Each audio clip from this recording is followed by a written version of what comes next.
Well, it is time for the holidays and family gatherings and ice hockey season. All that is hitting us right now. But with hockey in the heart of its season, many are focused on game day, but is heart health on the upcoming winter schedule?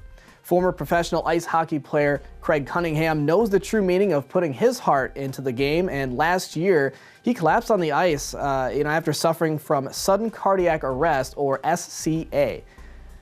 He joins us now with his cardiologist, Dr. Matthew Hutchinson of the University of Arizona Sarver Heart Center, to share his experience and talk about how to detect and treat SCA. Welcome in, guys. Thanks for having us. Thank you. Yeah, you bet, guys. Well, yeah, just kind of start out with the first question here for Craig. Can you tell us, just describe the events, what happened on the day of your event, the SCA event?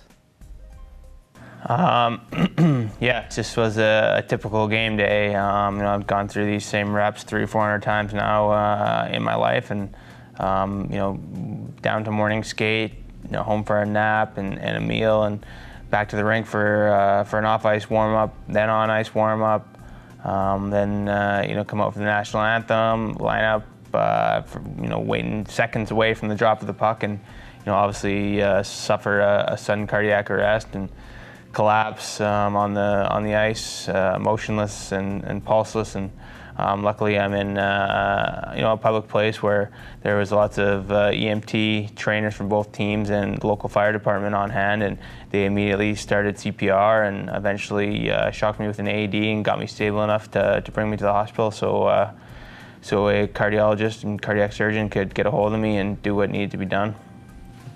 Yeah, I mean, if you look into the story or you don't know about it, I mean, it was a scary event for sure. But I'll bring in Dr. Hutchinson. What is SCA exactly, and why is it important to know how it's different from a heart attack? Yeah, it's a great question. SCA is sudden cardiac arrest. And think of it as an electrical problem in the heart. It's like someone switching off the electrical system in your house. So you go from a nice normal rhythm to a deadly rhythm where the blood doesn't circulate, there's no oxygen delivery to your brain, you collapse. And if that rhythm abnormality isn't corrected immediately within a few minutes, people die. And people with SCA, the death rate is very high. It's over 90%, despite all of the advances in medicine. Heart attacks are different, related but different. Heart attacks are a plumbing problem. They're due to blockages in the arteries that surround the heart, that the heart pumps blood to itself essentially through these arteries. And over time, and more common in people with high blood pressure and diabetes, those arteries block off, and people oftentimes will have warning signs before a heart attack. They'll have chest pain or shortness of breath that are a clue that those blockages are developing. Sometimes people can have abnormal heart rhythms when they have a heart attack, but oftentimes not. Oftentimes it's just a symptom complex of chest discomfort. Sudden cardiac arrest is immediately life-threatening, and if it's not corrected within a few minutes, patients die.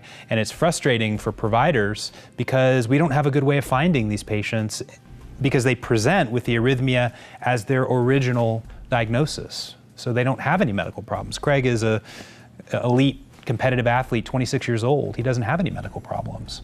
So finding the Craigs is a real challenge.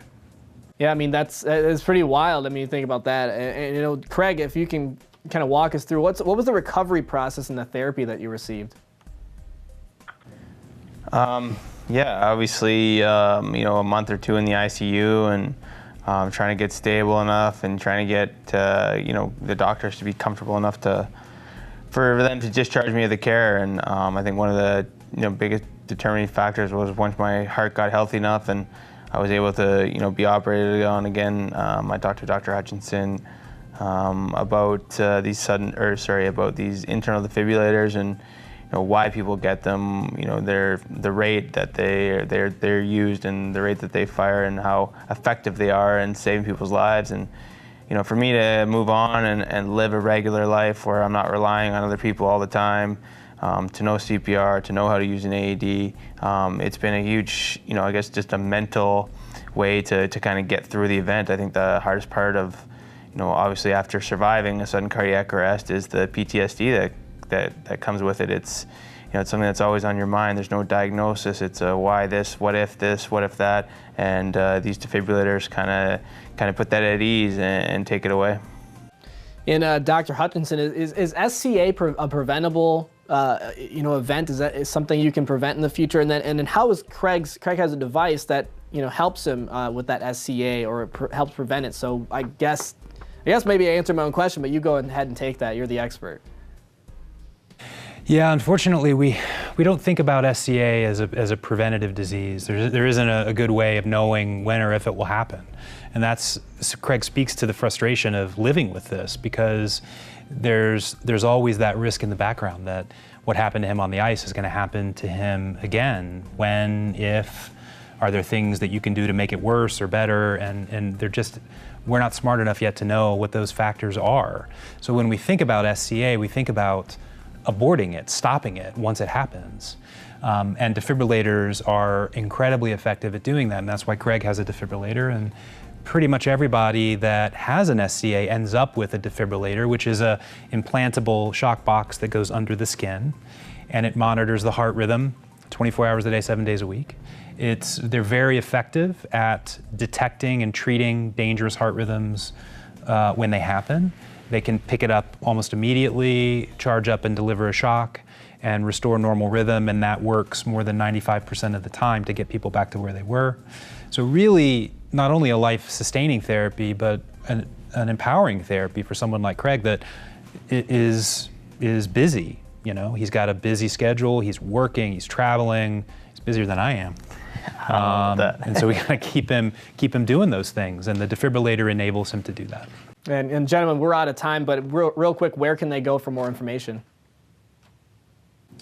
So there's a great website. Boston Scientific is the manufacturer of Craig's defibrillator. He has the Emblem MRI SICD system, which is a subcutaneous defibrillator. They have a website, sicdsystem.com, which is a nice resource to talks about SCA in general, and then the different defibrillator technologies that we use to treat it. Yeah, well, thanks for joining us today, guys. We're out of time, but we'll catch you later, and thanks for taking the time to talk to us. Thanks. Thanks very much.